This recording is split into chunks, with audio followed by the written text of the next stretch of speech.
for the beer radio you've been looking for.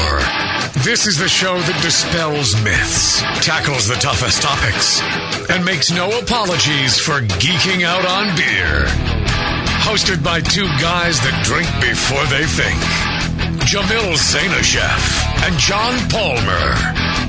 This is Brew Strong.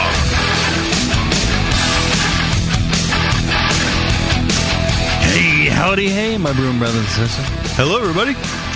Another episode Great to be back. Brew Strong. We're live here in Pacheco, California, in the studios. A little town just west of Concord and north of the Bay or south of the Bay. Where I don't think anybody really needs to know that. Oh, okay. We're here in the studios. We're broadcasting live. You can listen to us live, and you can actually join in and chat with other listeners in the chat room. Go to thebrewingnetwork.com.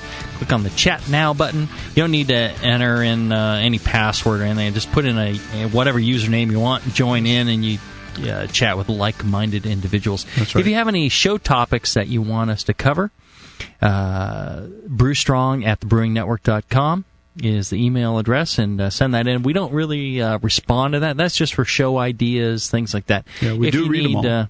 We read them all, sometimes sober, sometimes not, but we do read them all, and our hope is that through this show, we can help you brew better beer.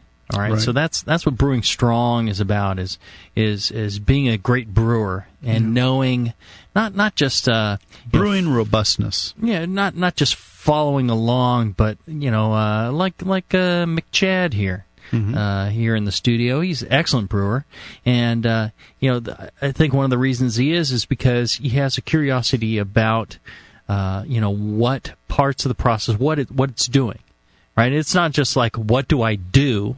Tell me what to do and I'll just do it. It's like, well, all right, now why would I do that? What am I trying to achieve? What sort of result is that going to have? How does that make my beer better? Yeah. And by understanding all that, I think he's brewing strong. I think he's becoming a better brewer, right, and making a better beer, and that's brewing strong. Not brewing high gravity beers, not high alcohol beers, but being brewing a better smart. brewer, brewing smart, brewing from knowledge, from skill, from from all that. That's brewing strong.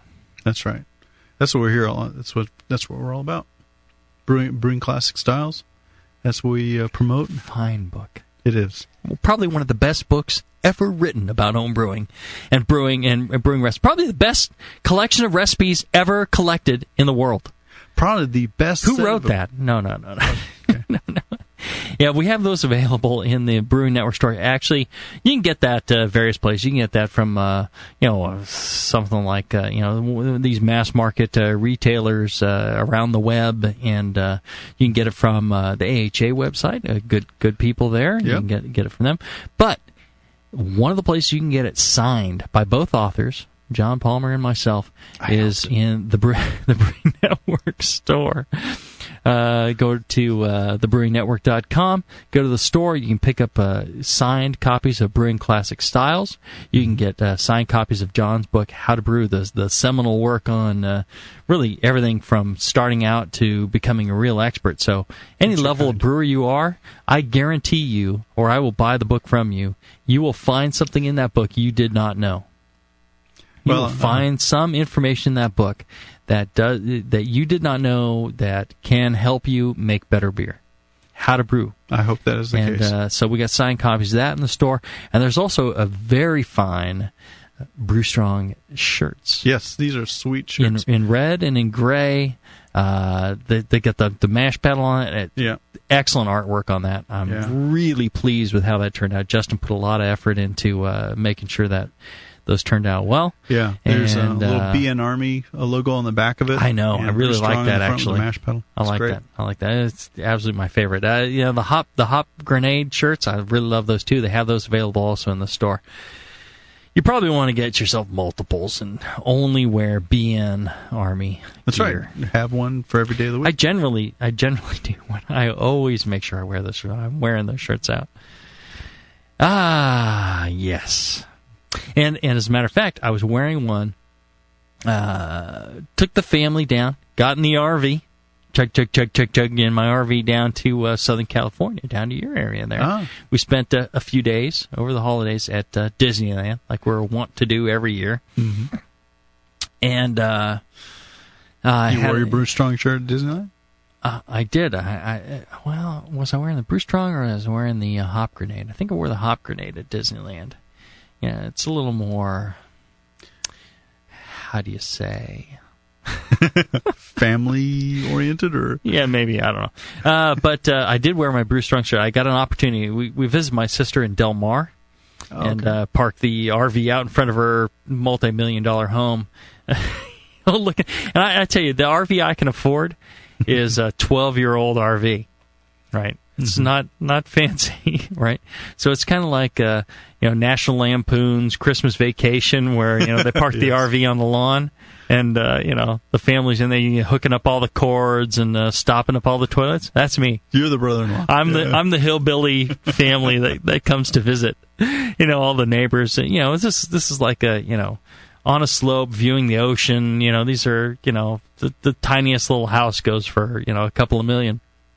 And I've got my 10-cent RV parked out in front and living out of that thing. But it was great. And one of the great things was I got a chance to visit my brothers and sisters in Quaff. I went down to Harold Gabranson's house, and he's got the most amazing setup there. I took the wife with me, and we went, and she got to see. He's got this amazing brew shed that his wife Joanne kind of got contracted and built, and it's brew shed is it's like a brew home.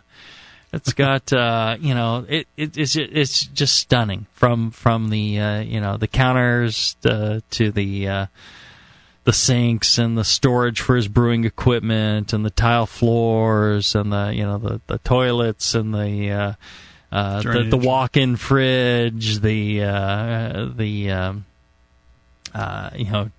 dishwasher, the cabinets for the glassware. I mean, it's just stunning. It's like if you were to have a big meal and have a wet dream about your perfect brewing environment, this would be it, because it's a brewing environment plus a party environment, and their whole place is wonderful. And they're just the greatest people in the world. But what was really cool was I got to see a lot of my friends that I haven't seen for quite a while. I used to be down in San Diego quite a bit, but lately it's been a lot of good folks down there.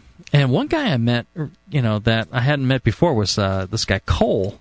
And I guess he helped out with the World Beer Cup. And what's cool about people knowing a lot about beer is when they see an unusual beer, one that they haven't seen before. Now, a lot of people they'll help out with GABF or competitions or whatever event, and they'll grab what they know.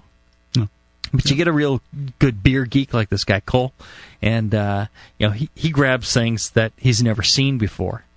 The things that you can't buy locally, right? And I don't know if you've ever seen this vin de cereal.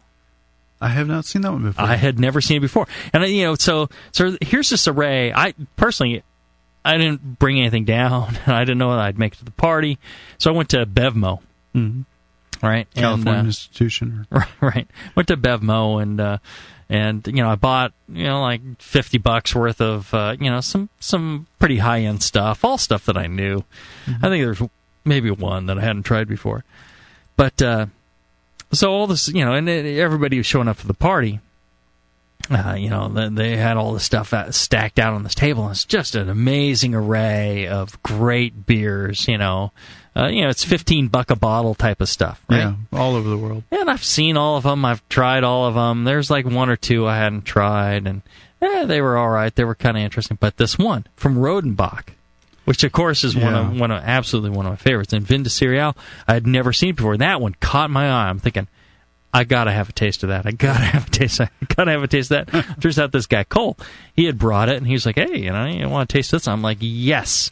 That is the only one that really caught my interest of all the beers here. And it's like a 10% alcohol.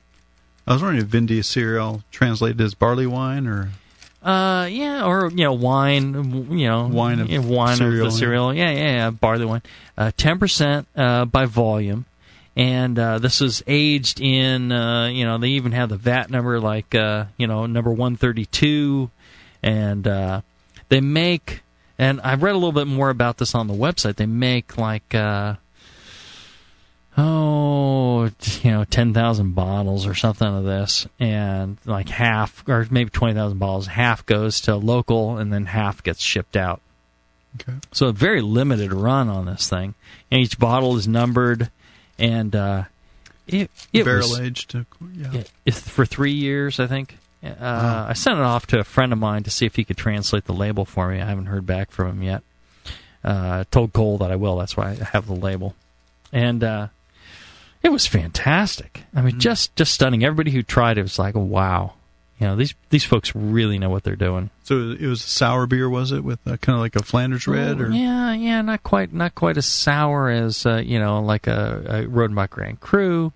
Probably more along the lines of regular Rodenbach, but it had a real malty character. It was all like pale malt. Oh, okay. Not one of the sour browns. Not nearly that color. It was all very pale, and 10% alcohol for a sour beer is actually very tricky to do.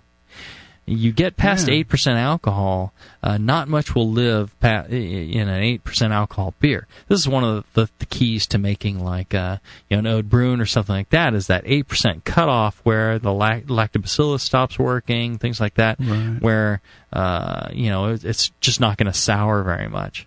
So how you get 10% plus the sourness and all that in one batch is tricky.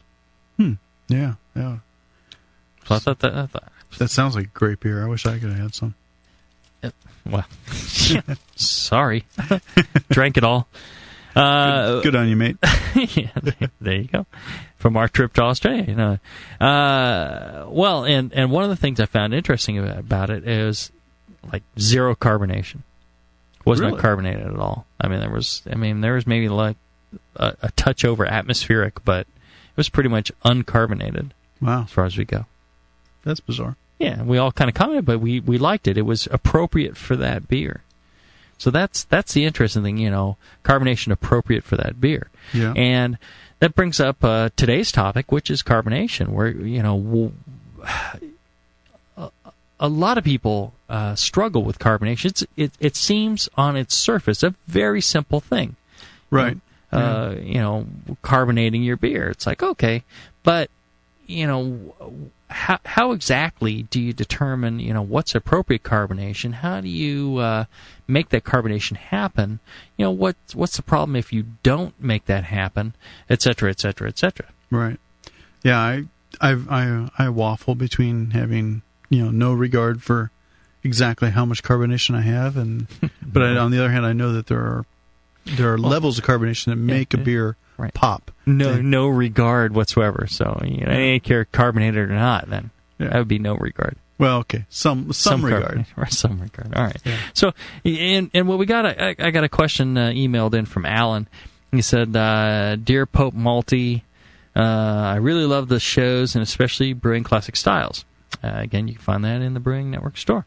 I've had great success with the recipes from the book, but have trouble with something that seems so simple, carbonation. In the book, you give specific numbers for how many volumes of CO2 for each recipe and style. This is great. However, I naturally carbonate and seem to have a hard time hitting those numbers. A few things came to mind. Is it, 1, because I'm reading the carbonation chart wrong in the book? 2, because my beer isn't fermented right? 3, I don't want to switch to kegging because people tell me CO2 from natural carbonation tastes better. 4, how do I know I have the right amount of carbonation? Alan. All right, so that's what today's show's about. It's going to be carbonation. And what we'll do, we'll take a short break. When we come back, we'll get into all the aspects of carbonation, what it is, how to do it, how to control it, how to ensure you're brewing strong. That's right. Back after this.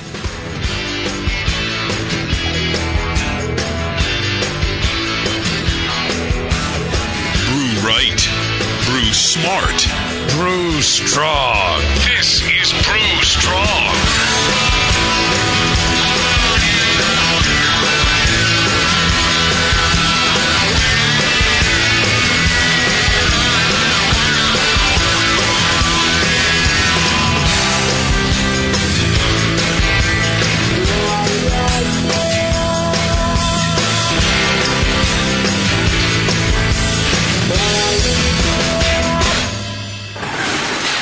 Hey, Push, the new brewery's looking good. Thanks, Finn.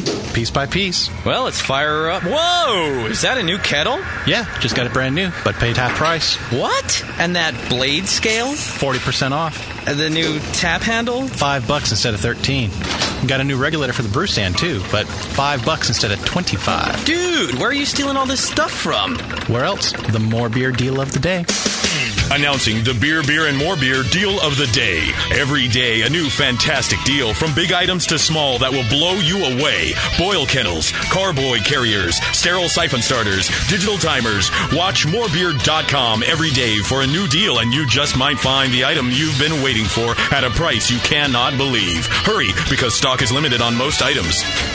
And that sweet Guinness cap, let me guess. The More Beer deal of the day. Yeah, I knew it. Come on, let's brew something. Find the More Beer deal of the day at morebeer.com. Celebrity voices impersonated. Hi, I'm Sean O'Sullivan, the brewmaster and co-founder of the 21st Amendment Brewery and Restaurant in San Francisco. 6 years ago, Nico Freccia and I opened the 21st Amendment on 2nd Street with the intent of bringing back the local neighborhood brew pub. Well, the neighborhood has really changed over the years, but the 21st Amendment still remains a great place for people to meet over a terrific meal and a tasty pint of beer. In the past, the only way you could enjoy the 21st Amendment's handcrafted beers was at the brew pub.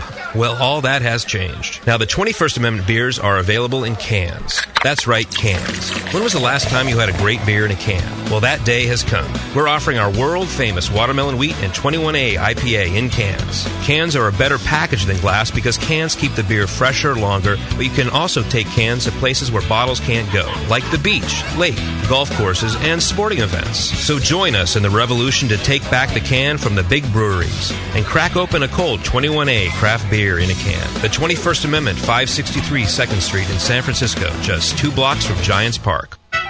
Okay, I rolled a 15 and I get a +2 from my yeast starter. Nope, sorry. You failed your roll. Your beer is infected. No way. You had to beat a 24. It's schizosaccharomyces. This sucks. I just failed versus oxidation. Our party is fracked. Doug's the only one left, and his beer is a Berliner Weiss.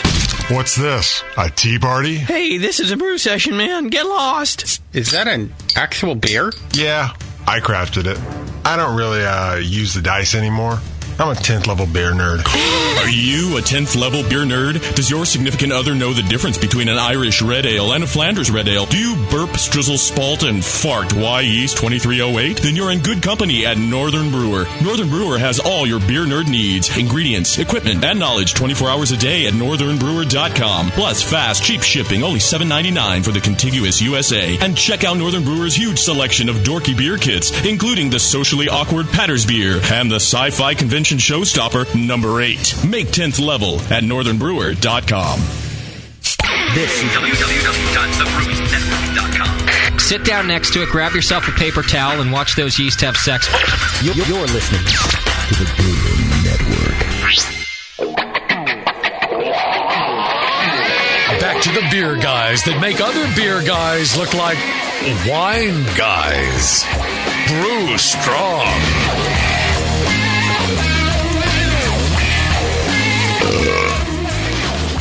Pardon me. Hey, howdy, hey.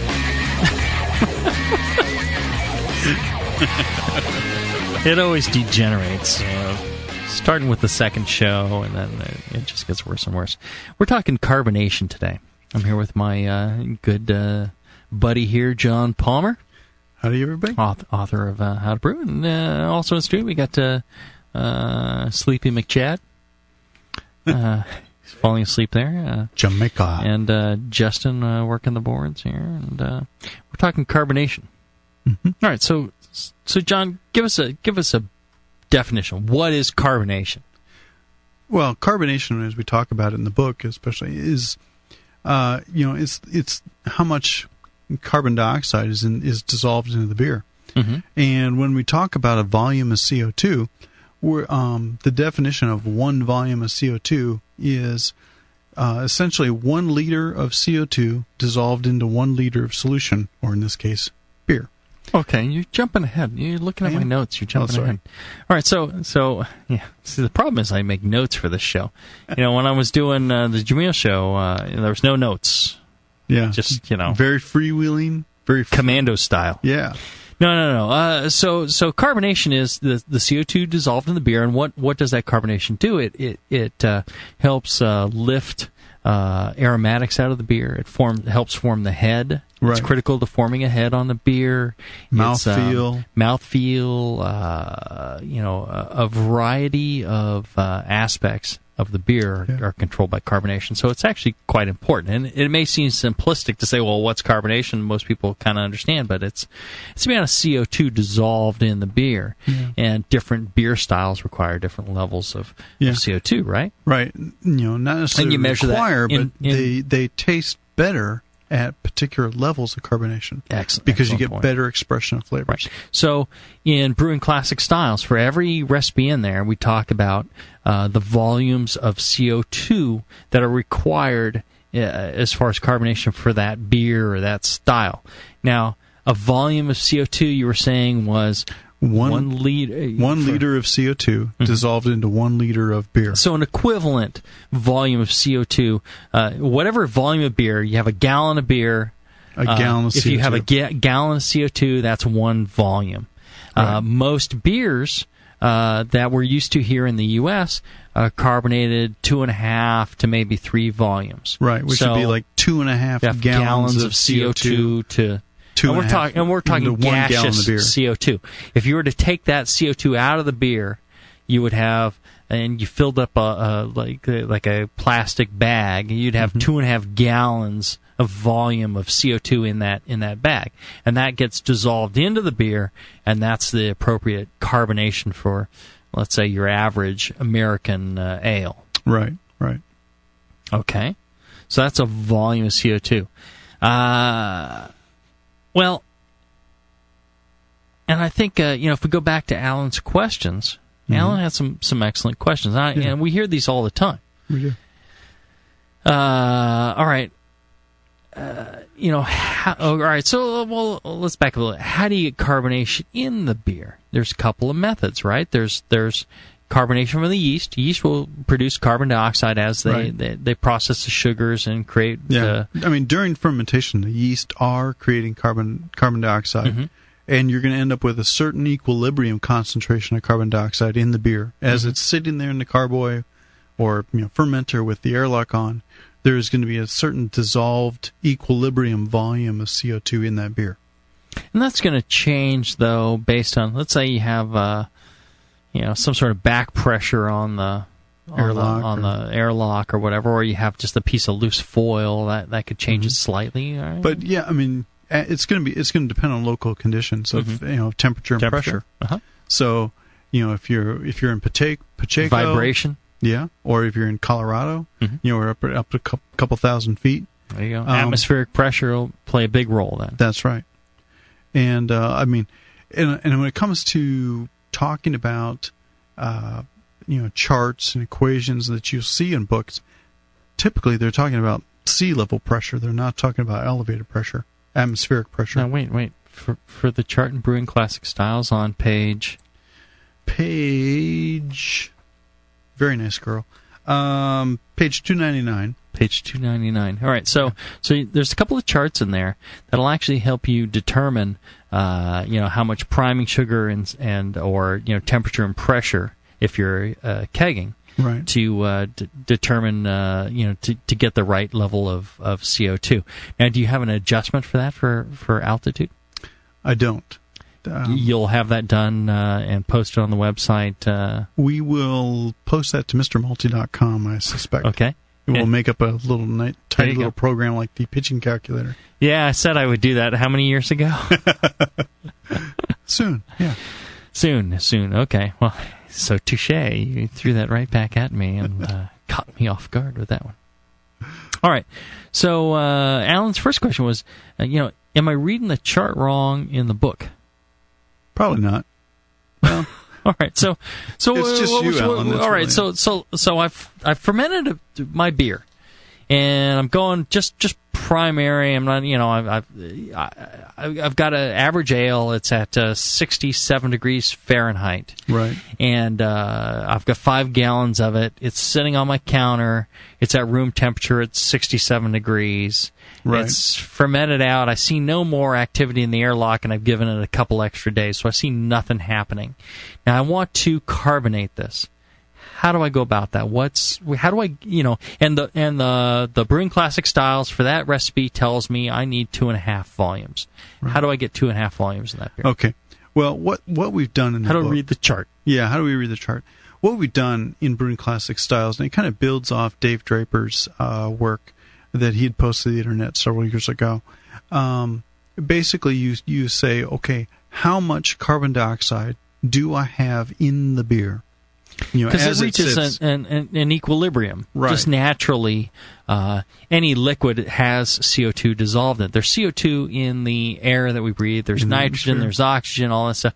You naturally get a certain amount dissolved into your beer, plus the fermentation, things like that. Right. And so if you fermented the beer, in a closed container with an airlock on it, what you've done is you've said that you're not going to allow very much diffusion of atmospheric carbon dioxide or nitrogen or and oxygen into the fermenter. What the pressure's got equalized. You got to have the same pressure inside the vessel as outside the vessel. Inside the fermenter, all that pressure is going to be supplied by CO2 that the yeast has generated during fermentation.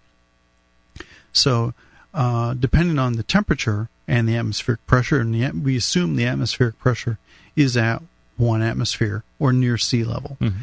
And that is a good number for most everybody in the U.S. and around the world, where you're living at, say, 0 to 1,000 feet, of elevation. I mean, you're near 1 atmosphere of pressure. So then you turn to temperature. What is the temperature that beer is sitting at? Because that affects how much CO2 can dissolve into that beer. The higher the temperature, the less carbon dioxide can dissolve into the beer. And so what we do with both the priming sugar nomograph, which can be found in both How to Brew and Brewing Classic Styles, and then the other chart, which is basically for you people that keg your beer, how much overpressure do you need to supply to the keg at a temperature to get a particular volume of CO2. And as we said, 1 volume of CO2 is equivalent to one volume or 1 liter of carbon dioxide dissolved into 1 liter of beer, or 1 gallon to 1 gallon. If a beer calls for 2.5 volumes of carbon dioxide, that's equivalent to 2.5 gallons of CO2 dissolved into 1 gallon of beer. And you start out with how much carbon dioxide is in the beer at equilibrium at a certain temperature, and then how much extra carbonation do you need to put into that beer, either through priming sugar or through overpressure of a CO2 tank on the keg to get 2.5 volumes, if that's the target you're looking for. Can you give us a quick rundown on how to use those charts? Just real brief. Sure. On, what you might do. Yeah. People following along. Yeah, if you turn to page 298, and I do apologize if you don't have a copy of Brewing Classic Styles. If you don't have a copy of Brewing Classic Styles, screw you! Bastard! Yes. No, not really. Break the wallet open. Get the $20 out. Oh. But the priming sugar nomograph is available online at howtobrew.com, and don't try to turn to it now. You can look it up later. But what you do is you draw a line from the temperature of the beer in the fermenter. What temperature is that beer sitting at? Is it 65, or is it 40? Is it in the fridge? What is the ambient temperature of the beer in the fermenter? Because it's going to have naturally some CO2 dissolved in it already. Right. You need to take that into account, otherwise you're going to overcarbonate. That's right. And you draw a line from that scale over through the desired volumes of CO2. So instead of drawing a line, here I'm interpreting for my mechanically oriented John Palmer. Take a note card, 3x5 note card, or a sheet of paper, and use that as your straight edge, to go across to the numbers. Yeah. So let's say we have a beer that's at 60 degrees, and we want 2.5 volumes of CO2 in the final beer. We draw a line from 60 across a straight edge, 2.5. Oh yeah. And we come out with, it looks like 3.8. Yeah, about 3.8 ounces of cane sugar, or 3.6 ounces of cane sugar versus 3.8 ounces of corn sugar or dextrose to achieve 2.5 volumes of CO2. And that difference is the fact that sucrose, table sugar, white sugar, cane sugar, provides a little bit more carbonation per unit weight than dextrose or corn sugar does. And that what you're doing in this nomograph is you're taking the amount of CO2 that exists in the beer at 60 degrees and adding enough additional fermentables to come out with an end pressure of 2.5 volumes of CO2. And that's assuming that the priming sugar is fermented well in the beer. Mm-hmm. You will get 2.5 volumes out of it. Mm-hmm. Okay, so that brings up a couple of interesting things.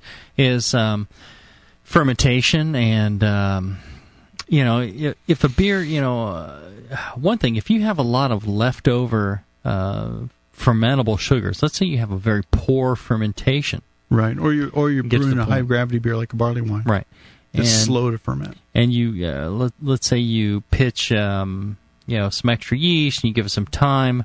If you have a lot of unfermented sugars that are readily fermentable by the yeast, simpler sugars, that can affect your carbonation over time as well. That's right.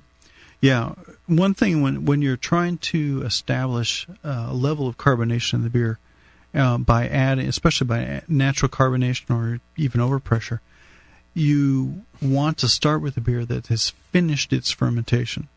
You don't want a beer that's only 80% or 90% done fermenting, because you're trying to say, I've got X amount of carbon dioxide in equilibrium in this beer, and I'm going to add Y more, a certain quantity more to get my final number. If that beer's not done fermenting, then your equation's going to be off. You're getting X plus Y plus Z. Mm-hmm. of unfermentables that haven't happened yet. So you want to have a beer that is completely fermented out. So it's important to make sure, good fermentation practices, fully fermented, give it time to finish up before you try and carbonate. That's right. And then you add a certain amount of priming sugar or a certain amount of overpressure in the keg to force carbonate to get your final carbonation volume. Well, another question I get a lot of times is people either they say, well, I filter my beer and it's taking out all the yeast, or I've let my beer sit for so long, lagering, and it's sitting there in the fridge. I'm afraid there's no yeast in there. What do I do if I've done that or I've filtered? And what you can do is they want to know about adding back yeast. And they want to specifically know how much yeast to add back. What a commercial brewery like Sierra Nevada does is to repitch. They'll filter out all their yeast. They'll repitch with about 1 billion cells per liter of beer. Mm-hmm. Okay, so in your average 5-gallon batch, it's close to 20 liters. It's about 19 liters. You would use about 19 billion cells. In a gram of dry yeast, you got about 20 billion cells. A fifth of a White Labs vial, or a fifth of a XL Smack pack, or one of those propagator packs is about 35. It's a little bit much. And one of the things is you don't want to yeast your beer. You don't want to add too much yeast because the excessive amount of yeast will end up italicizing in the beer, causing a lot of off flavors over time. You know, if you're going to be drinking this beer within a few months, it's not a big deal. But if this is something you want to age for years, you really want to be very careful about how much yeast is in that beer. It's better to be on the short side than on the heavy side. So you can add that yeast back. Again, a gram of properly rehydrated dry yeast is just about right for 5 gallons of beer. Yeah. Now keep in mind that most dry yeast packages have like 7 or 15 grams per package. Right, or 5 to 11. Yeah. They have various numbers. Yeah. So you want to be careful of that. Now, this brings up a interesting question here, and I think Alan also brought this up. I don't want to switch to kegging. People tell me that CO2 from natural carbonation tastes better. Okay, now this is one thing I've adamantly gone over is CO2 is CO2 is CO2. All right, when we're talking CO2, carbon, oxygen, 2 oxygens and a carbon, right? That is it's a compound. It doesn't separate. It's exactly CO2. It doesn't matter where it comes from. Comes out of your ass, it's still CO2. That's right. Doesn't really come out of your ass. It's more methane, but right. But if it's welding, welding gas CO2, or if it's natural fermentation CO2, it's CO2. It's CO2. Right. Now, the thing that is possibly different between forced carbonation in a keg and bottle conditioning is you probably end up with more yeast if you bottle condition, which can be a bad thing, actually. Yeah. Tonalization. And you'll also you could in theory reconditioning in the bottle could help reduce some of the maybe diacetyl, acetaldehyde. Right. Some of that could possibly be reduced if you're not fermenting properly to start with. Maybe it helps draw down some of those residual sugars that should have been fermented out, things like that. So that could possibly help. If you got any oxygen into the bottle at packaging, right. You could clean up some of that. But if you're not filtering your beer and you're not waiting an excessively long time, there's still lots of yeast in your beer. It looks brilliantly clear, but trust me, there is tons of yeast still floating around in there. And when you put that in bottles, if you wait a couple of years, you'll see a nice layer across the bottom. There's plenty of yeast there to pick up a lot of O2, things like that. So I'm not convinced that the benefits of bottle conditioning outweigh the drawbacks of bottle conditioning, which is excessive amounts of yeast, because you're going to add some sugar, you're going to grow a little bit more yeast, you're going to end up, along those lines, right? Yeah. Bottle conditioning is different than forced carbonation, no question. Is it better? No. Is it worse? No. It is different.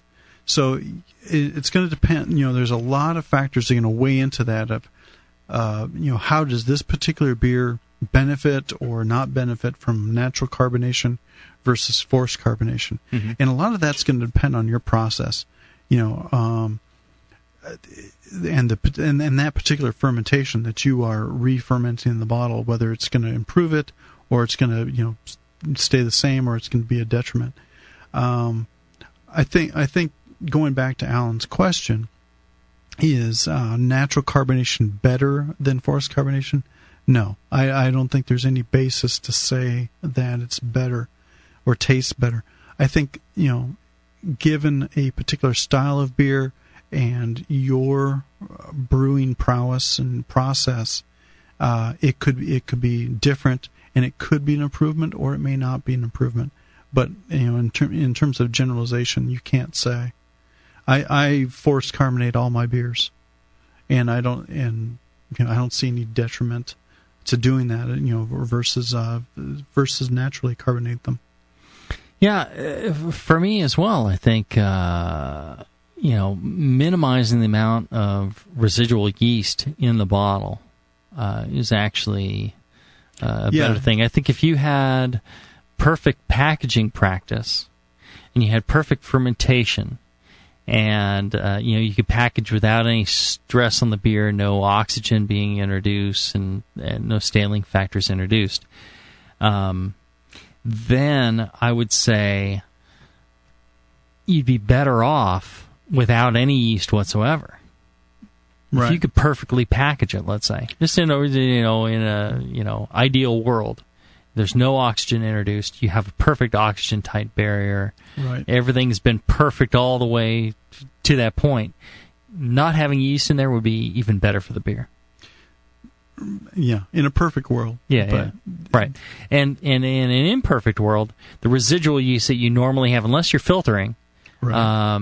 You've got plenty of yeast in there to resolve any of those issues. So adding more yeast and more sugar and things like that, there's nothing wrong with bottle carbonation, I think. Right. But I'm not convinced that it actually helps long-term stability. I think if you're looking at short-term, it might be better. Mm-hmm. Long-term, I think it's worse. Yeah. It comes down to it's different. So, your process, your beer, it's going to, bottle conditioning is going to be slightly different than forced carbonation. If you go through the time and trouble to determine whether one is better than the other, then, more power to you and stick with it. But there's nothing to detract from forced carbonation in my mind. I'm trying to open this tasty beer bottle of Ballast Point Sea Monster that Justin just brought out, which from the deep dark depths of something. You ever have that one, JZ? San Diego. No, I haven't. Picked it up fresh from the brewery in San Diego there, and what were you doing down there? You had said you liked it. I was hanging out with the Whites for a couple days, getting out of Dodge.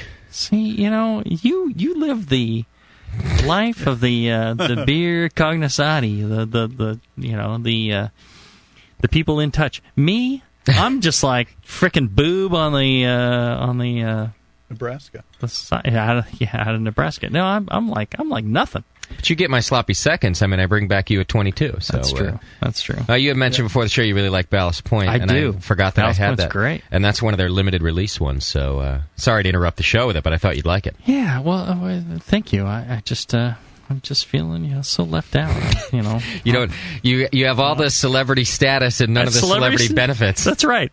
People thinking I'm like a mover and a shaker.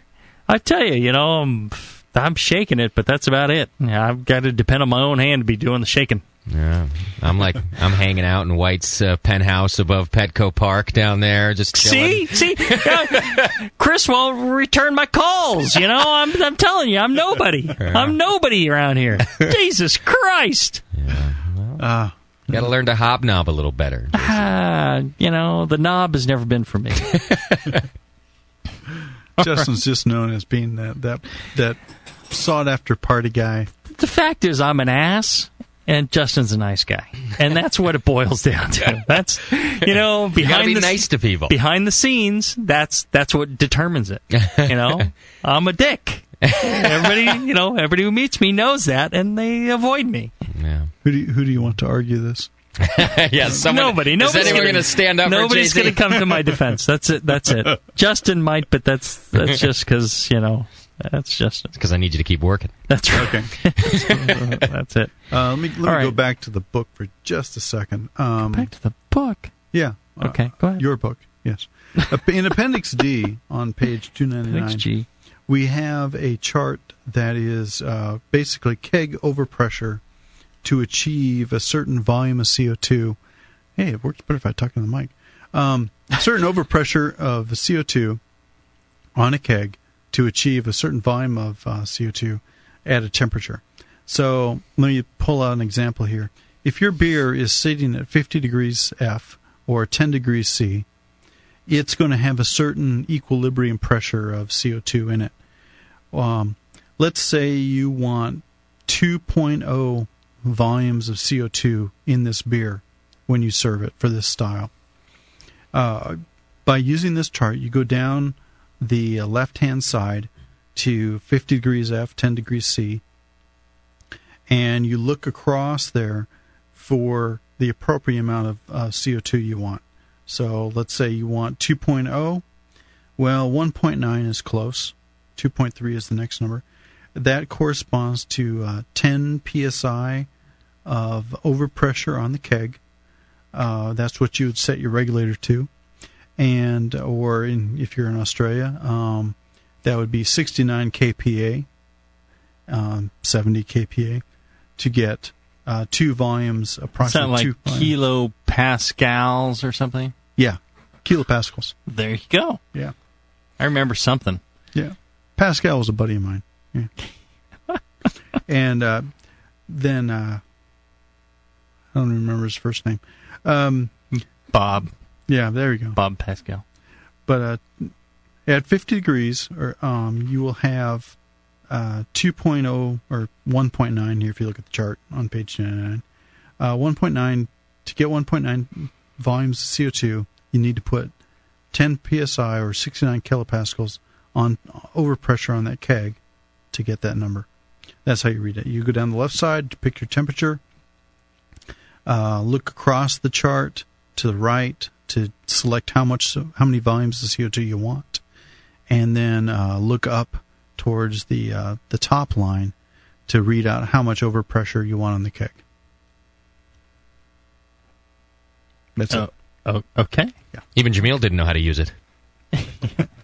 Yeah, I just randomly adjust my pressure regulator.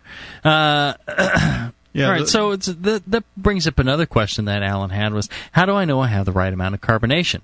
Now, on the drive out here, I know you and I were talking, we came up with some theories on how you could actually measure. Now, there's a Zahm-Nagel CO2 tester. You can spend thousands of dollars and, run these tests to actually determine. This is how, carbonation is determined in packaged beer. Right. They check, it pierces the top of the bottle cap, and then, there's a chemical reaction. You measure the amount, and you say, okay, there's X volumes of CO2.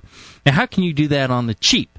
And so I was thinking, hey, you take a a plastic grocery bag, those real flimsy plastic grocery bags. You don't want to put any back pressure on the beer, so you don't want like a balloon would cause pressure. Right. So resistive pressure that would force CO2 into solution. So you take one of these plastic grocery bags, put it on, open your bottle of beer, you put that on there with some rubber bands to hold it tight, and then you let that thing sit for a day or two and see how much CO2 comes out and fills the bag. You measure that amount of CO2, and that's going to tell you how many volumes of CO2 you had in that beer. Right. The key is that you don't know what the equilibrium concentration is at your ambient temperature for that beer. So, is it not always one volume? I don't think so. It may be like 0.7 volumes. It's going to depend on the temperature, and you'd have to look up in the CRC manual or one of those reference books as how much CO2 dissolves in a given liquid at a given temperature at atmospheric pressure. Right. That's going to be how much CO2 is in the beer after this exercise, right? That's right. And that may or not be 1 liter or, one volume of CO2. Let's say you have a 12-ounce beer. 12 ounces of beer, you may not have 12 ounces of CO2 at equilibrium. Dissolved at equilibrium. Yeah. So you're going to have some volume that's going to be in the beer, and you're going to have some volume that has now escaped from the beer and partially inflated that bag. And to measure how much is in that bag, we talked about, you could submerge the bag in water. Submerge the bag in water. Get a known diameter if you're using a bucket or a known graduated square or something like that, a flask. And you submerge that bag, just the bag, not your hand or whatever, and see how much the water goes up. You measure how much difference that is from the top to when you started. You multiply that times the surface area of the cylinder or square or whatever you're using, and that should volume give you volume change. Yeah, right. And so you'd have, if you know what's dissolved in equilibrium wise, and that may be, so many milliliters, and measure the milliliters of CO2 that's filling the bag. Then you have the total volumes of CO2 in that beer. So, when I first thought of this, I thought, well, you get that bag to fill up, and then you just kind of tighten down until you got that bag sitting there, and hold it up next to the bottle. And I thought, well, you could kind of estimate. Is that like 2 times the size of the bottle, 3 times the size of the bottle, 4 times the size of the bottle, 1 time the size of the bottle? That's right. And that should kind of give you a kind of a ballpark as to, a real cheap and easy way to say, oh, I've got so many volumes of CO2 in that beer. That's a good way to do it. The only point you really don't know is what the equilibrium concentration is. Right. And if I had a few more minutes and a couple brain cells before the show, I would have looked that up. But, well, you'll find this on MrMalty.com at some point. That's right. Along with the other calculators that are yet to be done.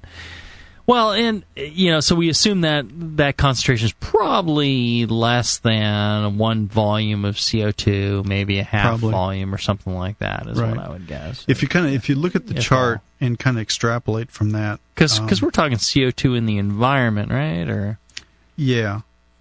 If you look at an overpressure of 5 psi on page 299, and you look at 85 degrees Fahrenheit or 29 C, 5 psi is needed to create 1 volume of CO2. So, in other words, the equilibrium concentration at 85 degrees is less than 1 volume. How much CO2 is in the air that we breathe? I don't know. 15%? I know it's 70% nitrogen. Mm-hmm. Almost 20% oxygen. Yeah, so I guess that would make me 10%. Or 8%, 9%, something like that. Something like that.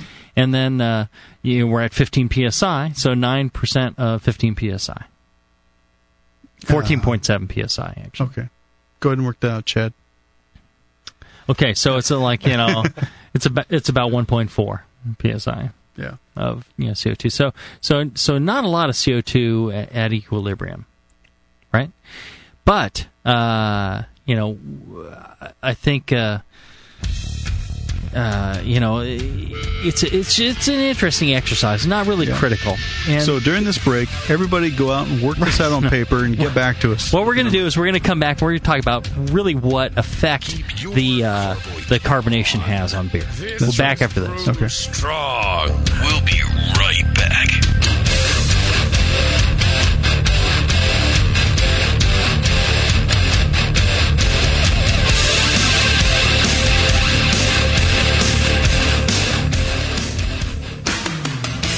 What's good for the earth, good for your body, and great for your brew?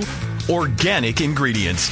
This holiday season, the organic ingredient experts, 7 Bridges Co-op in awesome Santa Cruz, California, offers you the gift that keeps on giving to our planet.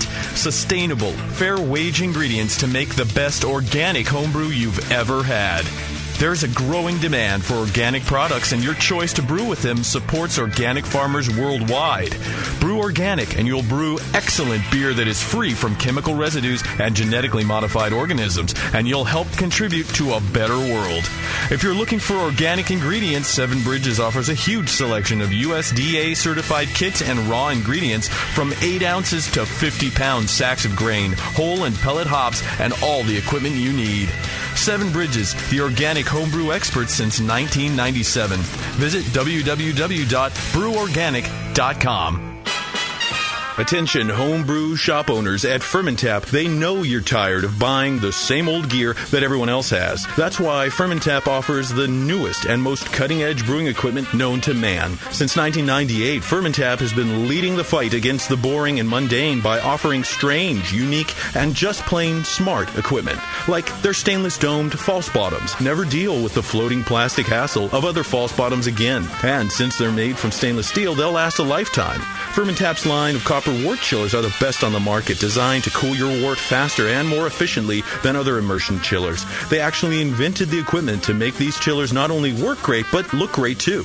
How about a fantastic line of ingredients, including vanilla beans, sorghum extract, blue agave extract, hop bitterness extract, unique wine yeasts, green coffee beans, sake kits, all stuff you can't find anywhere else. Fermentap carries all the standard products and equipment you need as well, such as all grain systems, stainless hardware, kettles, carbonation stones, you name it, they've got it. Fermentap's entire line of products has been helping retail shops meet the demands of their customers for nearly 10 years, and they want to help you too. For more information, see them on the web at fermentap.com or call Jason at 1-800-942-2750. Fermentap, better beer through innovation. Did you know that every day a brewcaster goes to bed hungry? Did you know that brewcaster is silently calling for the help of people just like you? Do you know that every day the unicorn and the rainbow have to blow sailors for loose change? For less than the cost of a half-calf, quad-shot, venti, extra-hot soy milk, triple-pump, hazel, low-fat foam, double-cupped macchiato a day, you can help starving adults in Pacheco. Your love can be felt for as little as 7 cents a day. Visit thebrewingnetwork.com/donate to sign up today for as little as $2 a month. Private first class in the BN Army. Buy your way up the ranks as corporal, sergeant, ranger, or colonel with an easy-to-do monthly donation that keeps brewcasters alive and your favorite internet radio station broadcasting. No donation is too small to help those in need. Can't you find it in your heart to share your love with a brewcaster? In return, you will enjoy the wealth of knowledge that comes with every episode of the session, The Jamil Show, and yes, even that other show. Thank you for listening, and please sign up for your donation at thebrewingnetwork.com/donate today. You're listening to the Brewing Network.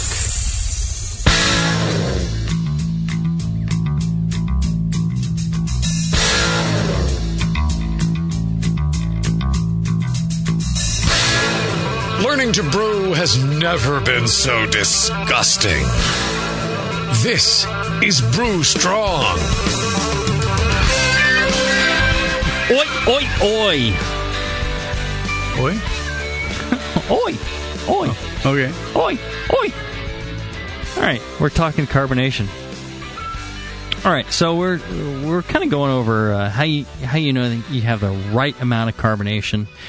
And then kind of brought up, why is carbonation important? So we kind of touched on this in the definition of carbonation, but one of the things I've spent a lot of time on, and the thing that really interested me in carbonation initially was, if you take a trip over to merry old England, take a trip over to Britain, things that are carbonated a little lower than we do over here in the U.S. Right. And you realize all of a sudden it's like, oh, it's not flat. It actually, kind of marries well with the various styles. So if you have a smaller gravity beer, something with a smaller finishing gravity, and you balance out your carbonation just right, it actually adds to the creaminess of the beer, the mouthfeel of the beer. If you go too high on the carbonation on a smaller beer, it becomes harsh and acidic and water. And all of a sudden becomes very thin. Mm-hmm. Interesting thing is the good people at Sam Adams, who sent me a couple of bottles of chocolate Bock. And a couple of really nice glasses, a letter from Jim Cook. Very nice people, and they thanks for helping with the long shot, and one of those bottles leaked. Oh. There's only about half full, but I thought, well, I'll still go ahead and give it a shot. They chilled it down. I poured it out in a glass.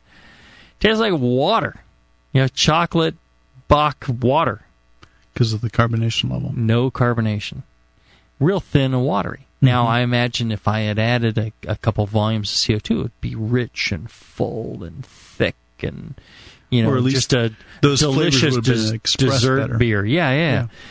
But if I had gone over that, it would again become acidic and harsh and too gassy. Mm-hmm. And so that's one of the reasons why carbonation is so darn important. It really changes the character of the beer. I've had in the past beers, and I advocate this.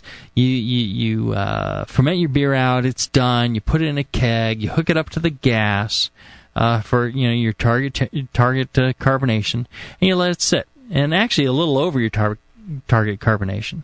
And you check it every day. You take a little taste, take a little taste, take a little taste, and it seems to get better and better and better. And then when you hit the right carbonation level, it'll be a thing of beauty. Yeah. Just everything comes together. The aromas, the flavors, the mouthfeel, the beer's beautiful. If you continue on with carbonation past that point, what's going to happen is all of a sudden it's going to start to drop off.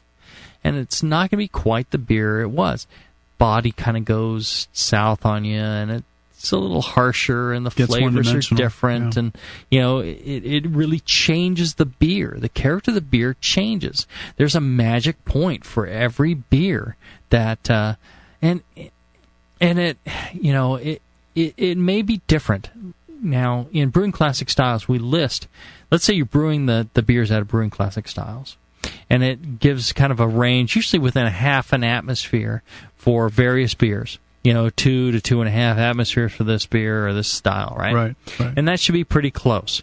Now, depending on your brewing process, how much, long-chain dextrins, a lot of other things that you might have in your beer left behind, that will determine really the ideal carbonation level.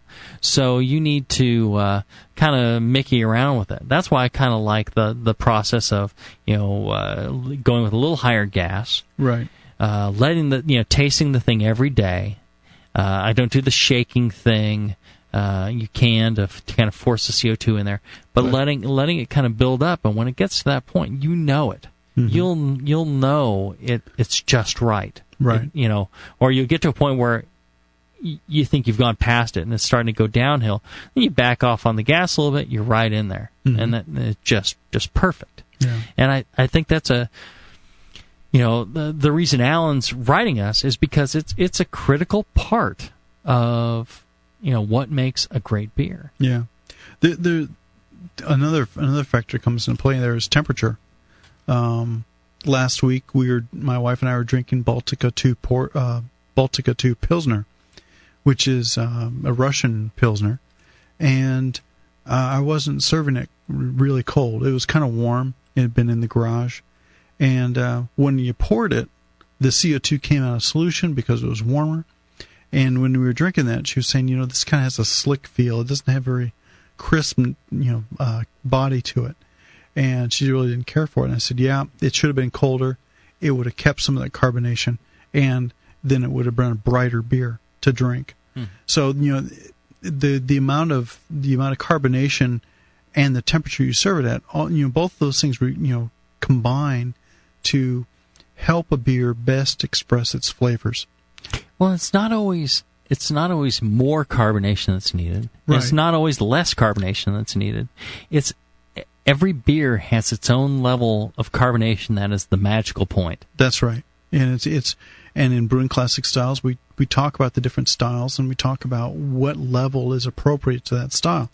And a lot of it goes back to, this is the way it was done. These are the this is the flavor profile that is traditional for a style, like a mild, where it's served on cask. It's served, at a relatively low level of carbonation. And that style and that flavor that you get from the style, all that is evolved around those serving conditions where these are the flavors that you expect. Well, if you serve that at a higher carbonation, you're not going to get that flavor. And the funny thing is, if you go over to Britain and you have some of these cask conditioned beers, properly cask conditioned beers, and properly, side note, it's great in the U.S. that we're doing, people are serving things on cask, but if it's not a beer that's appropriate to that level of carbonation, it really doesn't seem that great. It'll be, syrupy or watery or, who knows what. Yeah. But, with the right kind of beer and balance and all that, it's a thing of beauty. It's not...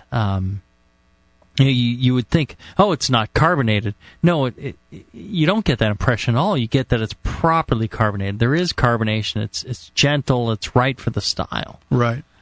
And that is, just really highlights the importance of carbonation and beer style and brewing and getting all these numbers right. It's not something that I think there's leeway. I think you got maybe a half volume leeway, and you can get pretty close, and you can make a decent beer. If you want to make the best beer in the world, you really need to I think have a kegging system so you can dial it up and down and make sure that beer has reached its proper amount of carbonation. Yeah. Rick Sellers talked about that in the Pacific Brewing News, or his podcast he does, where when they go drinking pale ales at various brew pubs, often they'll double pour. They'll get an extra glass and double pour that beer because often beers are served with too much carbonation. Well, here in the U.S., that's one of my pet peeves. They over-carbonate the frickin' daylights out of the beer, and they're filling people up with gas and not beer, and it's horrible. Yeah. And so you can't really blame the brewery because the brewery sends out a perfectly carbonated keg, and they send it to whatever pub, and then it sits on gas at a higher pressure, so and they overcarbonate. Yeah. And a lot of places, some of the bigger breweries,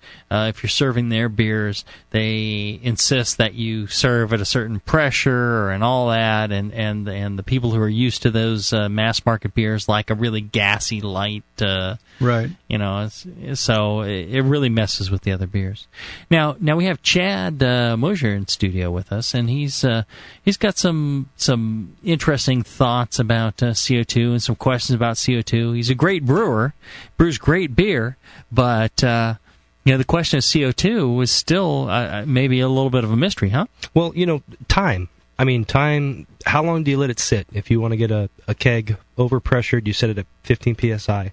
How long are you going to get to 3.5 volumes or whatever you need to be at? I mean, is there a magic number? Is there 5 days? Is it a day? In my experience, it only takes, say, 3 days to come to equilibrium. You can speed that up by rocking the keg, shaking the keg, to help present more surface area, to the gas in the keg. You get that dissolve in faster. But if I overpressure a keg at 15 psi, couple 3 days. Now, see, for me, all right. So you overpressure. Let's say you go in maybe double the pressure that you really need. Mm-hmm. It'll reach equilibrium by 3 days. Okay, is what you're saying, right? Because I'll go, the pressure that I do need, and it takes maybe a week. Okay. Before it reaches equilibrium. I think that's true. Here's Tasty. He's saying, and we're talking about forced carbonation here. Yeah, forced carbonation in a keg. Yeah, when I first put pressure on a keg, I'll typically crank it up to like 30 psi for a couple days, and then back it off. He's impatient. Yeah, that's what I've heard. 50 psi for overnight, and you're good. It's carbonated. I've heard that. Yeah, but you got to back it off. You got to back it off. Yeah, the thing is, you can overshoot things like that. I like the slower method. Tasty likes that one too. Yeah, you just go with it. You never rush your beer. There's no beer that's ready like the day after it's fermented. You let something set. Every beer, and I think I don't know if I wrote this or something. I doubt it. or said it on the show. Is every beer needs a period of conditioning, a period of rest. What varies is the length of that based on the beer that you're brewing, the style that you're brewing, or the type of recipe that you're brewing.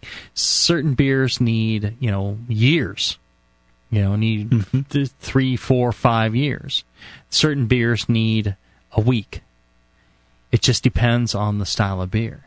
Right. And so every beer needs a rest of at least a week. Wouldn't you say, Tasty? Or 2 or 3. And they improve over that time. Fines that are in the beer drop out to the bottom and help with head retention, dropping those fines, things like that. So there's a lot of value to letting that beer condition over time. Now, Chad, you're talking about time again. What about bottle conditioning? Let's say you've had your yeast. What about time and temperature on bottle conditioning? Well, that partly is going to depend on how much yeast you've got still in the bottle. Good, strong, healthy fermentation that has been fermented over a normal 2 weeks or so, and then bottled. You're going to have enough yeast in there that it'll carbonate within 3, 4, 5 days. All right. Then you got to kind of say, okay, let's give it a little bit more time to settle down. I usually plan on 2 weeks for carbonation. Sometimes it takes a month. I get people that email me and they'll say, "Hey, my beer isn't carbonated. It's been 2 weeks, 3 weeks. What do I do?" And I'm always like, "Well, give it more time. Warm it up. Yeah. Put it somewhere warmer and let it sit longer, and eventually it'll go." The only danger to that is if every beer tends to have some bacteria and wild yeast in it. Right. It's really difficult to avoid. And if you let that sit at 80 degrees for a month, you're going to start growing some of that stuff unless it's a real high alcohol, real low pH beer. And depending on the beer, you may get into a trade-off of oxidative or staling damage versus carbonation. So I had a question as far as, let's say you fermented your beer out, you crash it, say at 40 degrees. Then you want to bottle it, condition it in a bottle. What do you do with the yeast? Do you warm the bottle up? As you pitch the yeast, do you want to warm it up again after crashing, or do you want to just leave that yeast in suspension anyway? You can do it. Don't even crash. You can do it either way. Okay. All right. So a couple of things. If you're going to crash, and try and drive all the yeast out of the beer, there's still plenty of yeast in the beer, really. Unless you let it sit for months, it's hard to get rid of all the yeast unless you filter. If you do filter, or if you do let it sit long enough and there's not enough yeast left in the beer, you're going to want to pitch at a rate of 1 billion cells per liter of beer. So, a gram of dry yeast or a fifth of a pack of white labs or Y yeast will give you approximately the right yeast load to properly bottle condition the beer. If you're talking about temperature and you're down at temp and you still have enough yeast, really for bottle conditioning and carbonating, you go ahead and let it warm up. Even if it's a lager, what have you, it's okay. Let it warm up to room temperature, 70, 80 degrees. It'll be fine. Okay. Hey, it's just something I've heard. Once your beer is cold, keep it cold. You don't want to go generally. But if you're bottle conditioning, bottle conditioning works. Carbonation of beer works better at warmer temperatures. Right. The yeast work faster at warmer temperatures. It'll do it cold, but it'll take a long time. Okay, I guess that's the thing is, the big question. You don't want a lot of fluctuation. I think this is the thing you're touching on is wild fluctuation of beer temperatures over time. Up and down, up and down, up and down. Even as little as a half a degree temperature fluctuation over time. This is one of the things they do. Kind of getting off track here in the wine world is they got to a point where with technology and all this, they had perfect temperature stability. And let's say your wine is sitting at 50 degrees day in, day out for years, and for some reason it's not quite aging properly. What they realized is the shifting of the temperatures, and it was as little as like a half a degree in these caves and stuff, is critical to the conditioning of the wine. So that temperature shift, so they started artificially introducing like a half degree shift back and forth, back and forth, back and forth, back and forth, in order to accelerate the conditioning of those things. So the same thing is true about beer. The shift in temperature, I think, will accelerate staling. If you're going up to 80 and down to 40 and up to 80 and down to 40 and up to 80 and down to 40, your beer will age very quickly. If you're talking, half degree or a degree, around a stable temperature, it's not as big a deal. So I think if you do it once or twice, not a big deal. If you're doing it on a daily basis or weekly basis or monthly basis or however long you're storing the beer and it's shifting back and forth, back and forth, back and forth, that's going to stale your beer much faster. That's interesting. You were talking about that wine process. Is that a today process they use, or is that an old process that I believe that's what they use today. Pretty neat. They realize that you can't hold it perfectly steady. The wine doesn't properly condition under that. That's pretty neat. What about hoppy beers as far as carbonation? I always hear, from Tasty, crank up the CO2. Let's get those hops popping. If it's a little flat, you kind of I don't know. It just seems a little. Maybe the body, I mean, for one. But as far as flavor profile of the hops, is there anything? Well, I think there's a lot to say for carbonation lifting those hop aromatics out, to your nose, so you get that. And I think delivering it across the palate, things like that. I think there's a truth to that as well. Again, I think it depends on the beer style. More. The maltier beers probably don't appreciate as much carbonation as the hoppier beers do, and it varies. Depending on residual dextrins, alcohols, things like that are going to have a big effect. Yeah, I mean, if you pour an IPA that's highly carbonated, you get a lot of the hop aromatics coming out of it, and I think. And you probably can note from your own experience, if you slow pour an IPA, so that you don't get much foam in the pour. Not lively, yeah. Yeah, and you don't get the hop coming out, and it's very prickly, and you lose some of the malt character. But if you pour that beer such that you get a good head off of it, now you get a lot more aromatic coming out. The residual carbonation in that glass of beer is softer. You get a lot more of the malt character coming out. If you pour a very cold, highly carbonated, IPA, it's a sharp beer. You don't get the malt character. But if you pour that a little more vigorously, you pour a little warmer, then now you get the balance of the malt and the hops coming out of the beer. So that's, yes, overcarbonate to help push those aromatics, but at the same time, that's only part of the story. You need to, think of your serving temperature and how you're pouring that beer in terms to get the best flavor out of it. That brings up a good point. One of my pet peeves is people easing the beer down the side of the glass and reserving thing. Yeah. No. You want to pour that beer right down the center of the glass, let it splash, let it hit the bottom. Build up a head, let it kick up, let it get some foam, get some carbonation, drives out the aromatics. It's it really presents the beer better. I think that's a critical point. What I think we should do now is take a short break, and when we come back, we're going to get into questions people have in the chat room. Sounds like a good idea. Good.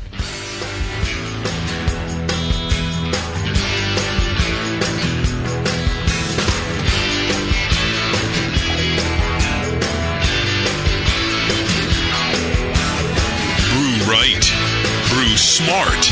Brew strong. This is Brew Strong.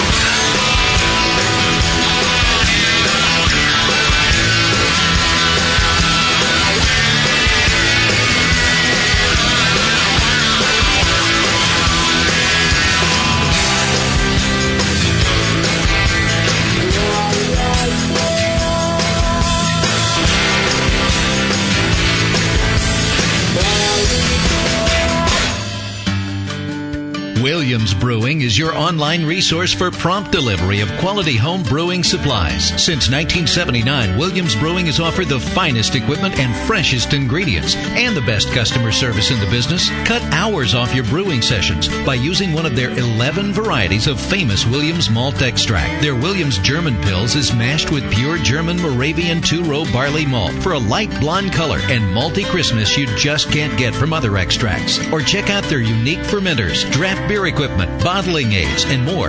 They even have their own line of precision hydrometers. Go to williamsbrewing.com to browse their vast selection and enter promo code BREW at the order checkout for $5 off your next order over $50. Orders placed by 3 p.m. ship the same day. Again, go to williamsbrewing.com and enter promo code BREW at checkout for $5 off your next order. Brewing is easy the Williams way. What have you gotten out of a vial of White Labs yeast? WLP 001, Cal Ale, baby. 23, Burton Ale. 008, East Coast Ale. Cal Common, WLP 810. It's gonna be WLP 400 with beer. I got a sweet hoodie for my vial. Huh? White Labs, your source for great brewer's yeast, would like to invite all homebrewers to join the White Labs Customer Club. Redeem your empty vials for great White Labs merchandise and products. Free yeast, glassware, t-shirts, baseball caps, sweatshirts, polo shirts, and you won't believe what you'll get for 5,000 vials. Members also receive a newsletter packed with White Labs updates and facts, interviews with professional brewers, brew your own clone recipes, beercook.com recipes, and customer club stories. The White Labs Customer Club. Save your vials and get in the club. White Labs. It's all in the vial. Live. Beer Radio. The Brewing Network. The Brewcasters. If you're just starting, don't be discouraged by all this stuff. It's so easy. Just throw it together. Put some sugar and some water and some yeast in there. Yeah. It's beer. Brewing Network.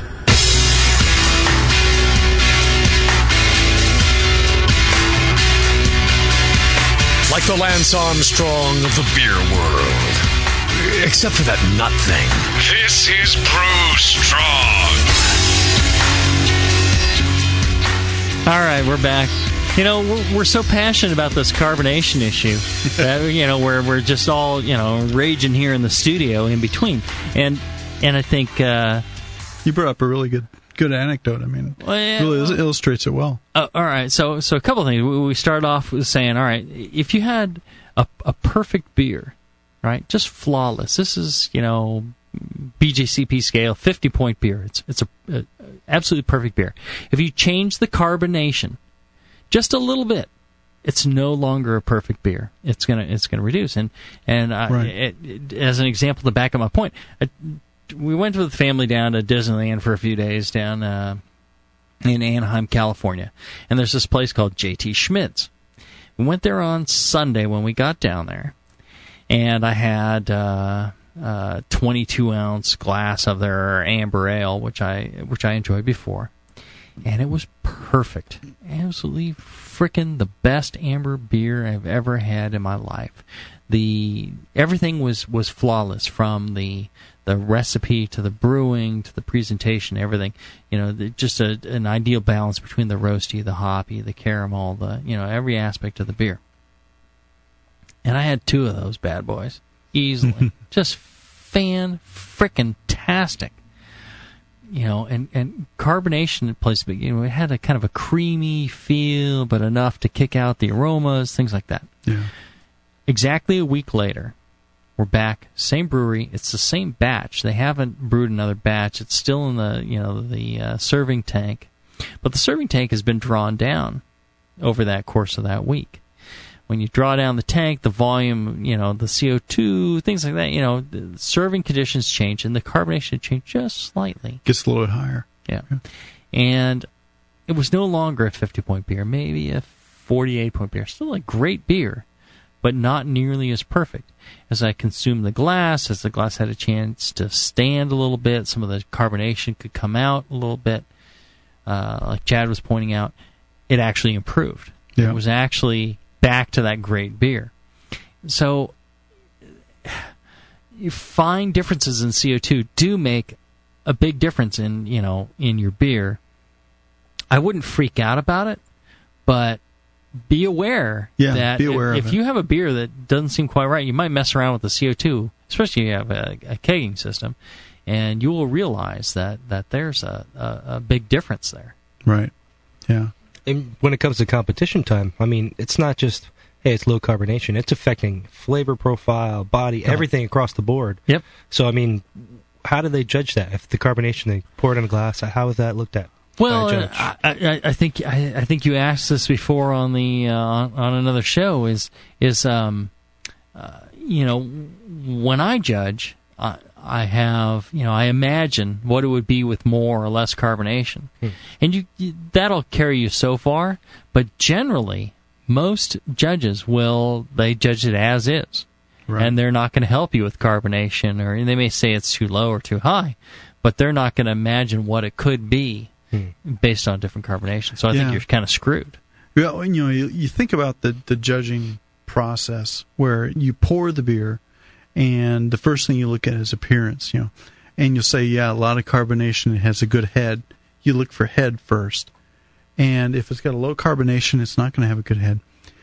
Maybe then you take your first sip, and you say, okay, I taste these characters. If the carbonation is high, it's going to taste a little sharper. You're not going to get the malt character.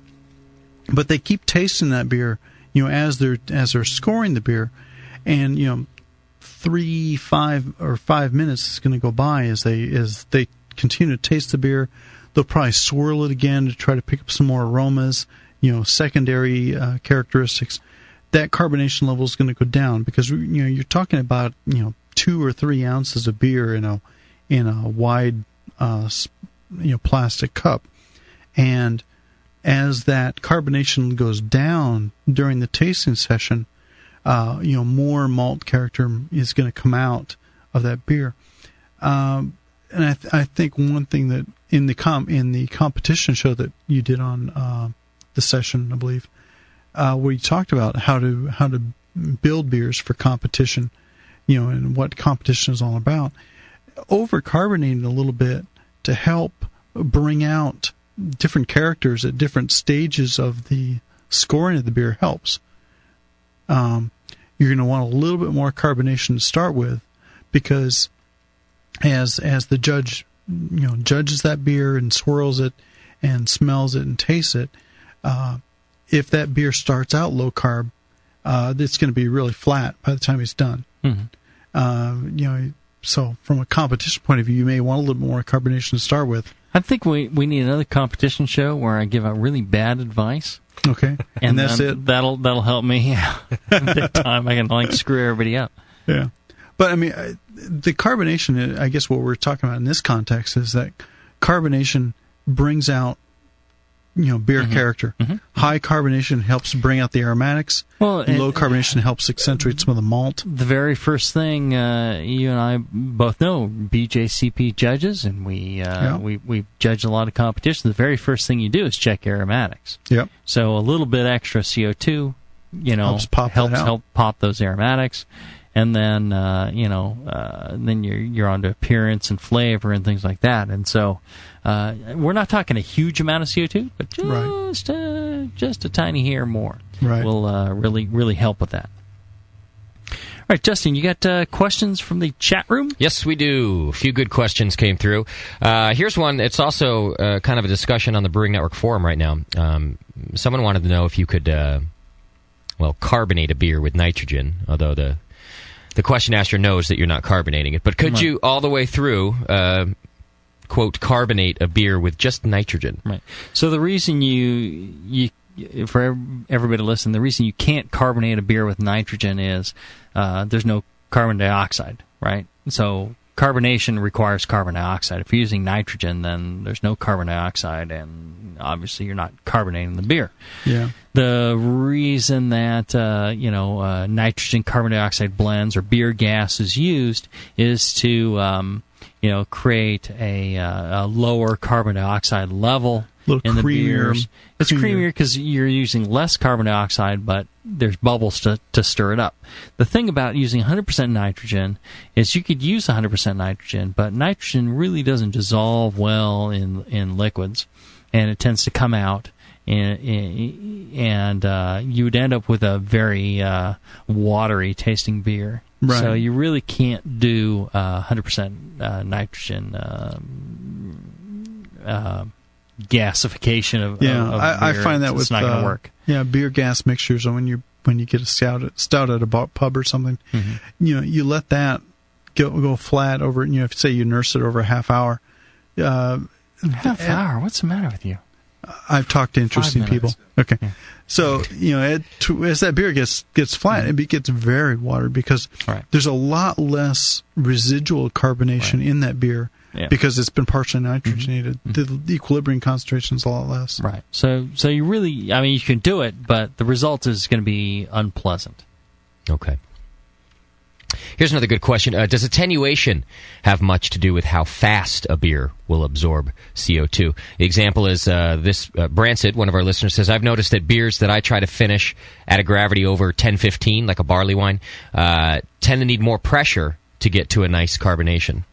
Is there a relation there? Well, there is a relationship between residual or gravity and it's carbonation solubility. Long chain sugars and all that. It's the dextrins that are going to affect mouthfeel and all that. So the level of CO2 will change, but perception of the balance is going to change too. That's probably the overriding factor. The partial pressure gases are not really affected by dissolved sugars in the solution, right?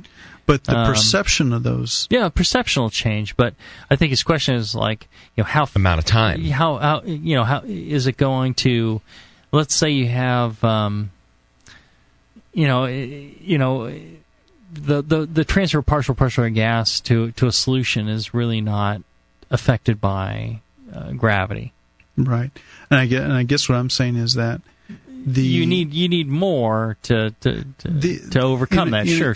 In a barley wine, to get the same kind of mouthfeel that you get in a Pilsner, you're going to have to crank that up to like 3 atmospheres versus 2 atmospheres. Well, because the higher sweetness of a barley wine. But his question is time. Does it really take longer? Well, but it works that way too then, because it would take longer only in the sense that you're having to put more CO2 into it. But it doesn't take longer to get the same amount of CO2 into a lesser beer. It's just that since you need more CO2... I think you're talking higher gas pressure, so the time should be the same. Okay, yeah. All right. Yeah. I guess what I was going to... And you're right, Jay-Z, as far as what the question was asking and what I'm answering is kind of different. But if you have a barley wine versus a Pilsner, the big difference in gravity, final gravity of the two beers, and if you're expecting a barley wine to have the same mouthfeel as the Pilsner, you're going to have to put a lot more CO2 into that to counter the residual sweetness and the heavier gravity of that barley wine to get the same mouthfeel. It's going to, and that will take longer to happen unless you have higher overpressure. But and if you don't have enough pressure, it's never going to happen. Right. There comes a state of equilibrium. So if the brewer, if the person is asking, why does it take longer to carbonate a higher gravity beer? If he's looking for the same mouthfeel in each beer, regardless of style, then a higher gravity brew like a barley wine or a Bock is going to take longer or need a higher level of CO2 to get the same kind of mouthfeel that he's looking for. Let's make sure we're not confusing anybody here. If you use a lower pressure, let's say you use 6 psi or 5 psi at 38 degrees or 40 degrees Fahrenheit, you're going to reach a point where there's a certain amount of carbonation. It's not going to get at that pressure and temperature. You could leave it on there for a decade, and it's never going to get more than a certain amount of CO2. Right. It's probably reaches that point by about a week to 10 days. It has reached that equilibrium. You leave it sitting there for 10 years, it's still at the same amount of CO2. Right? So don't get confused that the longer you leave it, you're going to get more CO2. The reason people think that, I think a lot of times, is they're using 20, 25 psi, which is way more than they really need. And, it gets more and more and more CO2 over time, and then they finish the keg and they're done. Dial in the appropriate pressure. You get yourself Brewing Classic Styles from the Brewing Network store, signed by both John Palmer and Jamil Zainasheff.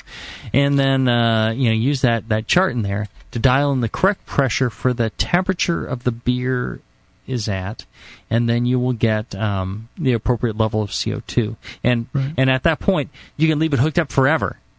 Right, and it's not going to. You're going to be fine. So that's one of the things. All right, some other questions came through. How do you bottle condition a Flanders Red? I thought this was interesting because I wouldn't have expected there's a difference in bottle conditioning any beer. Right, the only real difference in something like a Flanders Red you're dealing with is the pH of the beer. Okay. If it's low enough, it can inhibit the activity of the yeast you're going to use to carbonate with. So, that's one thing to worry about. But generally, you can just go ahead and carbonate and bottle condition just like any other beer. Okay. All right, here's a good question. Someone asked, if you overcarbonate and then you pour out the beer, you let it sit for a little while to get back to a normal carbonation, do you end up with the same beer as if you had carbonated it properly the first time? Or no, have you changed the beer just by overcarbonating it? You changed it. Okay. Okay, part of that was pouring it out. Okay, every time you form head, those head-forming proteins and all that, they're gone. They're spent. They're not there again. So that does actually change the beer. Okay. Yeah. Good question. Yeah, it is. Will the use of a carbonation stone help speed the process up? Generally, no. You're faster off of just shaking. Okay. It's the same thing with trying to put oxygen into wort. You can use those stones. They really don't provide a whole lot of transfer of gas across the interface there. So you're actually better off just shaking it. Carbonation stones will work better than doing nothing, but actually shaking it does wonders. So I've heard with pro brewers, I mean, that's how they're getting carbonated so quick with those diffusion stones in line. Yeah, but they're in line, which is different. Okay, right? that's different as far as serving, you mean? Well, and it's continuous. I Okay. mean, they're pumping across and they're doing a continuous thing. Mm-hmm. If you run that for a long time, it will, and you can't really shake those larger serving tanks. So, but in a little keg, if you shake it, it goes really fast. Yeah. That's probably the fastest. It's the same thing, trying to get oxygen into liquid. Here's an interesting thing. Let me digress. I used to do a lot of aquarium stuff before. And one of the reasons that you have like those little air stones in the bottom of the aquarium bubbling up, you're thinking, oh, it's adding oxygen to the tank. No, it's not. It's actually exchanging. It's getting the liquid to turn over across the surface of the tank. It's the surface that actually picks up the oxygen. You can make the same effect. You get a pump that just pumps the water around and circulates the water in the tank, and you gain more oxygen from that than you will from these air stones. So the bubbles really don't have that much surface area as compared to. It seems like a lot, but the whole trick is just exchanging that surface area against the gas. So same thing in kegs. Okay, a couple more good questions. What factors affect bubble size? Well, that would be your beer composition, for one. Beta-glucans, proteins, final gravity. That's going to be part of it. Nucleation sites. Yeah, nucleation. And then your beer gas mix. I mean, if you've got... Everybody knows that if you use a nitrogen carbon dioxide mix, you get finer bubbles and a creamier mouthfeel from a beer gas mix than you do from straight carbon dioxide. But there's a lot of factors that go into that. I've always kind of wondered about that too, because I found that Sierra Nevada, for example, has large gas bubbles compared to other pale ales that I've had. I don't know or if it's just more carbonated and I'm perceiving it that way, but I always perceived it as kind of these larger gas bubbles than normal. And again, I don't know if that's just that it has more carbonation or if something has affected the size of the bubbles in that beer. It's going to be chemistry of the liquid. I mean, the size of the bubble is going to be driven by the surface tension of the bubble. How big a bubble it can form before it breaks loose. Okay. Yeah. All right. So the chemistry of the beer is going to help drive that final bubble size. If it's a straight CO2, if it's a mix of gases, that's also going to drive that final bubble size. So what I find also is, and I learned this off like my very first Scottish 60 shilling, is a low finishing gravity beer. If you don't let that sit, there's a lot of fines in brewing that come from the grains, highly kilned grains. They become real powdery and have just microscopic pieces of grain bits and things like that, and they float around in the beer. If you let that sit for long enough, they'll eventually settle out. And once they do, they're no longer there as nucleation sites for the CO2. and you get a much better head, you get a much better presentation if you let all that stuff drop out. So like Tasty is saying, let your beer condition over time, and it actually will improve some of those things. Okay. All right, and one last good question from the chat. Once you've reached your equilibrium in the keg, is it all right then just to disconnect it and store it cold that way, or do you need to keep it pressured with the CO2 all the time? Once you've reached it, and if you need to store it, you just go ahead and disconnect it and store it. Okay. It's not going to change. As long as you don't have a leak, as long as it's sealed. Right? Yep. Yeah. Okay. Yep. All right, good questions from the chat, and that's going to do it. Great. So let's wrap this up. I think CO2 is very important. We determined that. I think the charts in Brewing Classic Styles will help you determine how much priming sugar or keg pressure you'd need. Right, to dial in a certain level of volumes. Right. What else? If you're naturally carbonating and it's not working out quite right, give it time. Right. Just wait. Don't open it up and add more yeast and do all that screwy stuff. Just give it time at temperature, and I think you get close. Right. What else did we determine? Well, there's the carbonation level helps drive the flavors of the beer. Too much, too little. Determine's important. Yeah. If you're attempting to carbonate for competition, you may want a little bit more to help carry the beer through the judging process. Chad, any take homes occur to you? No. Okay. That was helpful. Thank you very much. Of course. Yes. If you're forced carbonating with the keg, CO2 is CO2 is CO2. Right. It really doesn't matter where it comes from. It's CO2. Now there may be other flavor compounds that are introduced by bottle conditioning, etc. Right. But probably the most important thing is getting rid of the excessive yeast that might come from bottle conditioning. Is probably one of the tricky things. Yeah, and that's one reason. I mean, don't bottle too soon. Let that beer sit in the fermenter where you get some yeast drop. You get let that beer condition in the fermenter for. And trust me, there's still a ton of yeast in there. Yes. Even though it looks brilliantly clear, lots of yeast still left in suspension. And that will carbonate. And as Jamil says, if you have too much yeast in the bottle, you're going to run into a risk of autolysis versus conditioning and carbonating. That trade-off between getting good carbonation. If you do filter, you need about 1 billion cells per liter of yeast to bottle condition. That's the same number that Sierra Nevada uses. See, Chad, we were talking about a lot of good stuff here. You just blew it off. Good stuff. He's busy bringing us some of his fine beer. It's true. So he gets a pass on that. All right. So another good show, I think. I hope so, yeah. I enjoyed it, certainly. Well, we'll see how many people pay for the show, and that'll tell us. That's right. Nobody will pay for the show. That's because it's free. Yeah. All right, so we don't know what our next show is going to be, but keep those suggestions coming. Brew Strong at thebrewingnetwork.com. While you're at there at thebrewingnetwork.com, stop by the store. Maybe pick up a subscription to BYO Magazine. Both John Palmer and myself. It's a good magazine. Write, monthly columns in that magazine, and you're going to find a lot of good stuff in there. And a portion of the sale goes to continuing programming like this on the Brewing Network. That's right. Pick yourself up a Brew Strong T-shirt.